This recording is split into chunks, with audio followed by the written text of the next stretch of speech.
Hi, எல்லாருக்கும் வணக்கம். இப்போ நம்ம பார்க்க போகிறது வினை செயல் வகை. பொருட்பாலில் அங்கவியலில் இருக்குது. வினை செயல் வகைனா என்ன? ஒரு வேலையை எந்த மாதிரிலாம் செய்யலாம், எப்படி செய்யலாம், ப்ராப்பராக எப்படி செய்யலாம் அப்படிங்கிறது தான் வினை செயல் வகை. சரி, முதல் குறள். சூழ்ச்சி முடிவு துணிவெய்தல், அத்துணிவு தாழ்ச்சியுள் தங்குதல் தீது. அதாவது இப்போ உதாரணத்துக்கு ஒரு மோட்டிவேஷன் வச்சுக்கலாமே. நம்ம ஒரு சப்ஜெக்டை படிக்க போகிறோம், இந்த சப்ஜெக்டை இப்படிலாம் பிளான் பண்ணுறோம், இப்படிலாம் படிக்கிறோம். பாலிட்டின்னு எடுத்துக்கிட்டிங்கன்னா ஃபஸ்ட்டு சாப்டர் எப்படி முடிக்கிறோம், செகண்ட் சாப்டர் எப்படி முடிக்கிறோன்னு ஒரு ஷெட்யூல் போடுறோம். நல்ல ரிசர்ச் பண்ணி ஒரு ஷெட்யூல் போடுறோம். அப்படி போடும்போது நமக்கு ஒரு தைரியம், ஒரு மோட்டிவேஷன் வரும் தெரியுமா? சூப்பர், இந்த சாப்டரை இத்தனை நாளுக்குள்ளே முடிச்சிடலாம் அப்படின்ற ஒரு தைரியம் வரும்ல. அதுதான் சூழ்ச்சி முடிவு துணிவெய்தல். நீங்கள் ஒரு ரிசர்ச் பண்ணுறீங்க, நல்ல ஆராய்ச்சி பண்ணுறீங்க, அது இப்படி பண்ணும்போது உங்களுக்கு ஒரு தைரியம் வருது. அந்த துணிவு தாழ்ச்சியுள் தங்குதல் தீது. அந்த மோட்டிவேஷன் இருக்கும்போதே நீங்கள் வேலையை ஆரம்பிச்சிடணும். காலம் தாழ்த்தி போட்டிங்கன்னு வச்சுக்கோங்க, மோட்டிவேஷன் குறைஞ்சிக்கிட்டே வரும். அப்புறம் உங்களால் பண்ண முடியாது, அது கெட்டதாக போயிடும். அதை தான் சொல்கிறாங்க, அத்துணிவு தாழ்ச்சியுள் தங்குதல் தீது. அதாவது ஒரு செயலை பற்றிய ஆராய்ச்சியோட முடிவு மனசில் துணிவு பெறுறது தான். சூழ்ச்சி முடிவு துணிவெய்தல். அவ்வாறு துணிவு கொண்ட பின் அதனை செய்யாமல் காலம் கடத்துதல் தீமையாகும். அந்த மாதிரி உங்களுக்கு ஒரு மோட்டிவேஷன் வந்துடுச்சு, ஒரு தைரியம் வந்ததுக்கப்புறம் சரி அதை நாளைக்கு பண்ணிக்கலாம் அப்படின்னு நீங்கள் தள்ளி போட்டிங்கன்னா அது உங்களுக்கு தீமையை தரும். பண்ணவே மாட்டீங்க, அப்படியே தள்ளி போய்கிட்டே தான் இருக்கும். சரி, அடுத்து. தூங்குக தூங்கி செயற்பால தூங்கற்க தூங்காது செய்யும் வினை. அதாவது ரெண்டு இருக்குது. ஒரு விஷயத்தை பண்ணணும்னு நினச்சா உடனே பண்ணிடணும். ஒரு சில விஷயத்த பண்ணணும்னு நினைக்கும் போது யோசித்து கொஞ்சம் பொறுமையாக டைம் எடுத்து பண்ணணும் இல்லையா? அதை தான் அப்படி சொல்கிறாங்க. தூங்குக தூங்கி செயற்பால, சில விஷயத்தை பொறுமையாக ஆற போட்டு தான் செய்யணும். எடுத்தோம் கவுத்தோம் செஞ்சால் மாட்டிக்குவோம். தூங்கற்க தூங்காது செய்யும் வினை, சில விஷயங்களை யோசித்து செஞ்சுட்டு இருந்தால் உருப்படாது. டக்குன்னு எடுக்கிறோம் முடிகிறோம் அப்படின்ற மாதிரி இருக்கணும். அதுதான் காலம் கடந்து செய்வதற்குரிய செயல்களை காலம் தாழ்த்தியே செய்ய வேண்டும். எதை பொறுத்து ஆற போட்டு பண்ணணுமோ அதை ஆற போட்டு தான் பண்ணணும். காலம் கடத்தாமல் செய்வதை விரைந்து செய்ய வேண்டும். படிக்கணும்னு நினச்சிங்கன்னா உடனே படிச்சிடணும், அந்த மாதிரி. சரி, அடுத்து. ஒல்லும் வாயெல்லாம் வினை நன்றே, ஒல்லும் வாயெல்லாம் வினை நன்றே, ஒல்லாக்கால் செல்லும் வாய் நோக்கி செயல். அதாவது ஒல்லும் வாய் எல்லாம் வினை நன்றே. ஒல்லும்னா முடிஞ்ச வரைக்கும் செய்ய வேண்டிய நேரத்திலலாம், கிடைக்கிற கேப்லாம் உங்களால் பண்ண முடிஞ்சதை பண்ணுங்கள். ஒல்லும் வாயெல்லாம் வினை நன்றே. உங்களால் எப்பப்பெல்லாம் படிக்க முடியுதோ அப்பப்பெல்லாம் கொஞ்சம் கொஞ்சமாக படிச்சுக்கிட்டே இருங்க. அது உங்களுக்கு ஒரு எப்பயாவது ஒரு நாள் யூஸ்ஃபுல்லாக இருக்கும். ஒல்லாக்கால் செல்லும் வாய் நோக்கி செயல். இல்லை, என்னால் இப்போ உடனே படிக்க முடியல அப்படின்னு நினச்சிங்கன்னா எப்படி படிக்கலான்ற பிளான் பண்ணுவோம்ல. சரி, இது இப்படிலாம் படிக்கலாம், இன்றைக்கி படிக்க முடியல, நாளைக்கு என்னெல்லாம் படிக்கலான்னு பிளான் பண்ணுவோம்ல. அதை தான் அப்படி சொல்கிறாங்க. ஒல்லும் வாயெல்லாம் வினை நின்றே. செய்கிறப்பெல்லாம் முடிக்க டைம் கிடைக்கிறப்பெல்லாம் படிக்கிறப்பெல்லாம் படிச்சிருங்க. ஒல்லாக்கால் செல்லும் வாய் நோக்கி செயல். படிக்க முடியல, என்னால் அந்த வேலையை செய்ய முடியலங்கும்போது அதை எப்படி முடிக்கலான்ற வழியை ஆராய்ச்சி பண்ணி வச்சுக்கணும். அப்போ தான் நம்மளால் இன்னும் முன்னாடி போக முடியும் அப்படின்னு சொல்கிறாங்க. சரி, வினை பகை என்று இரண்டின் எச்சம் நினையுங்கால் தீயச்சம் போல. அதாவது பகையில் மிச்சம் வைக்கக்கூடாதுன்னு சொல்லுவாங்கள்ல, அந்த மாதிரி நம்ம செய்கிற வேலையிலையும் மிச்சம் வச்சு செய்யக்கூடாது. நம்ம செய்கிற வேலை பகை இந்த ரெண்டுத்துலேயுமே மிச்சம் வைக்கக்கூடாது. எச்சம், அதாவது முடிவு இல்லாமல் இருக்கக்கூடாது, அதை முடிச்சிடணும். அப்படி இல்லைன்னா தீயச்சம் போல் தெரும். அதாவது தீ சின்னதாக தீப்பொறி இருந்ததுன்னா அது எப்போ வேணால் பெருசாகலாம் இல்லையா? அந்த மாதிரி தான் பகையும் வினையும்.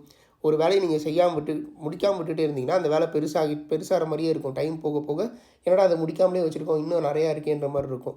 பகையும் அதே மாதிரி தான். சின்னதாக நீங்கள் விட்டு வச்சிட்டிங்கன்னா அது பெருசாகி உங்களையே அழிச்சிடும். பொருள் கருவி காலம் வினை இடனோடு ஐந்தும் இருள் தீர எண்ணி செயல். ஒரு வேலையை செய்யும் போது அதை எப்படி பண்ண போகிறோம், என்னெல்லாம் அதுக்கு தேவை, என்ன டூல்ஸ் தேவை, எந்த டைமில் பண்ணணும், என்ன வேலையை எப்படி பண்ணணும், எந்த இடத்துல பண்ணணும் அப்படின்ற அஞ்சையும் நல்லா யோசித்து ஒரு வேலையை செய்யணும்னு சொல்கிறாங்க. அதான் வேண்டிய பொருள், கருவி, சரியான காலம், அதுக்கான செயலறிவு, இது இப்படிலாம் பண்ணலாம், உரிய இடம் அப்படின்ற அஞ்சுமே கரெக்டான விஷயமாக யோசித்து உங்கள்கிட்ட எல்லாமே இருக்குதுன்னு தெரிஞ்சதுக்கப்புறம் தான் ஒரு விஷயத்தை செய்யணும் அப்படின்னு சொல்கிறாங்க. ஓகே, 6வது குறள் பார்க்கலாம். முடிவும் இடையூறும் முற்றியாங்கு எய்தும் படுபயனும் பார்த்து செயல். அதாவது ஒரு விஷயத்தை நாம் ஆரம்பிக்கும் போது அதோட முடிவு எப்படி இருக்கும், அதுக்கு வர பிரச்சனைகள்லாம் என்ன இருக்கும், முடிச்சதுக்கப்புறம் அதோட பெருமை எப்படி இருக்கும். இப்போ வீடு கட்ட போகிறோன்னா ஒரு நிலம் பார்த்துருக்கோன்னா முடிவு என்ன இருக்கும், வீடு கட்டி முடிச்சிருப்போம். இடையூறு என்ன இருக்கும், என்ன வேணால் கட்டுறதுக்கு காசு கம்மியாக, புரட்டுறதுக்கு காசு கம்மியாக இருந்திருக்கலாம், இல்லை ஏதாவது பிரச்சனையால் கான்ட்ராக்ட் விட்டுட்டு போயிருக்கலாம். அந்த மாதிரி நிறைய பிரச்சனை வரலாம். முடிச்சதுக்கப்புறம் உங்களுக்கு என்ன இருக்கும்? சந்தோஷமாக இருக்கும். ஐயோ நம்ம இன்னும் ஒரு வீடு கட்டியிருக்கோம் அப்படின்ற மாதிரி.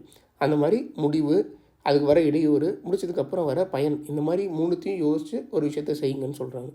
செய்வினை செய்வான் செயன்முறை, அவ்வினை உள்ளறிவான் உள்ளங்குழல். அதாவது ஒரு விஷயத்தை நம்ம செய்ய போகிறோன்னா, இல்லை அது என்ன பண்ணுறது அப்படின்னு தெரியலன்னா, இதுக்கு முன்னாடி இந்த விஷயத்த பண்ணியிருப்பாங்கள்ல, எக்ஸ்பீரியன்ஸ்டு பீப்புள் இருப்பாங்க, நம்ம சீனியர்ஸ் இருப்பாங்கள்ல, அவங்கக்கிட்ட இந்த விஷயத்தை எப்படிலாம் பண்ணலாம் அப்படின்ட்டு ஒரு எப்படிலாம் பண்ணலாம் அப்படின்ற விஷயத்தை கேட்டு தெரிஞ்சுக்கிட்டு பண்ணால் நம்மளால் இன்னும் ஈஸியாக பண்ண முடியும்னு சொல்கிறாங்க. அதான் செய்வினை செய்வான் செயல்முறை. அதாவது ஒரு செயலை செய்வதற்கான விதிமுறை எப்படிலாம் பண்ணலாம் அப்படின்ற எக்ஸ்பெரிமெண்ட் பண்ணலாங்கிறதுக்கான செயல்முறையை, அவ்வினை அந்த வினையை ஏற்கனவே உள்ளறிவான் உள்ளங்குழல், ஏற்கனவே செஞ்சு மனசில் நல்லபடியாக தெரிஞ்சு வச்சுருக்க சீனியர்ஸ்கிட்ட, எக்ஸ்பீரியன்ஸ்டு பீப்புள்கிட்ட தெரிஞ்சு நம்ம பண்ணணும் அப்படின்னு சொல்கிறாங்க. சரி, வினையான் வினையாக்கி கோடல் நனைகவுள் யானையால் யானையை தற்று. அதாவது மதம் பிடிச்ச யானையை வந்து கும்கி யானை வச்சு தான் நடப்பாங்க. அதாவது பெரிய யானையை வச்சு தான் நடப்பாங்க. அந்த மாதிரி நம்ம ஒரு செயலை அந்த செயல் பற்றி அறிவு இருக்கிறதுனால தான் செய்ய முடியும். வினையை வினையாக்கி கோடல், அந்த செயலை நல்லா ஆராய்ந்து தெரிஞ்சு வச்சுருக்கவனோடனால தான் அந்த செயலை செய்ய முடியும். அப்படி தெரிஞ்சுக்கிட்டால் தான் உங்களாலேயும் செய்ய முடியும்னு சொல்கிறாங்க. சரி, நட்டாருக்கு நல்ல செயலின் விரைந்ததே ஒட்டாரை ஒட்டிக்கொள். அதாவது உங்கள் ஃப்ரெண்ட்ஸுக்கு பண்ணுற ஹெல்ப்போட உங்கள் பகைவனுக்கு நீங்கள் ஒரு ஹெல்ப் பண்ணி அவனை உங்கள் கூட ஃப்ரெண்டாக்கிக்க முடியுமான்னு பண்ணுறது இருக்குல்ல, அது இன்னும் நல்ல விஷயம்னு சொல்கிறாங்க. அதுதான் ஒட்டாரை ஒட்டிக்கொள்ளல். அதாவது உங்கள்கிட்ட இருக்க மாற்று கருத்து இருக்கவங்களோ, இல்லை உங்கள் எதிரியோ, இல்லை உங்கள் பகைவரோ, அவங்க யாருக்கு உங்களுக்கும் இன்னொருத்தருக்கு யாருக்கு சிங்க் ஆகலையோ அவங்க கூட நீங்கள் வைபாக்குறீங்கன்னு வச்சுக்கோங்களேன். அவங்க கூட உங்களுக்கு நல்ல ஒரு ரிலேஷன்ஷிப் கிடைக்கிற மாதிரியான ஒரு விஷயம் நடக்குதுன்னா, அது உங்கள் ஃப்ரெண்ட்ஸுக்கு ஹெல்ப் பண்ணுறதை விட நல்லது அப்படின்னு சொல்கிறாங்க. நட்டாருக்கு நல்ல செயலின் விரைந்ததே ஒட்டாரை ஒட்டிக்கொள்ளல். சரி, உரை சிறியார் உள்நடுங்கள் அஞ்சி குறைப்பெறின் கொள்வார் பெரியார் பணிந்து. அதாவது இப்போ வலிமை இல்லாதவர்கள், சரியா, தன் சுற்றத்துக்கு ஒரு நல்லது நடக்குது அப்படின்னா வலிமை மிக்கவரை ஏற்றுக்குவாங்க. நீங்கள் சொல்கிறதே சரிங்க, அப்படியே பண்ணிக்கலான்ற மாதிரி. அதுதான் அப்படி சொல்கிறாங்க. உரை சிறியார் உள்நடுங்கள் அஞ்சி குறைப்பெறின் கொள்வார் பெரியார் பணிந்து. அதாவது தன்னை விட வலிமையானவர்களை ஏற்றுக்குவாங்க. எப்போனா தான் கூட இருக்கிறவங்களுக்கு ஒரு நல்லது நடக்குது அப்படிங்கிற பட்சத்தில். இதுதான் அந்த 10 திருக்குறள். ரொம்ப ஈஸி தான். சரி, அடுத்த சாப்டர் பார்ப்போம்.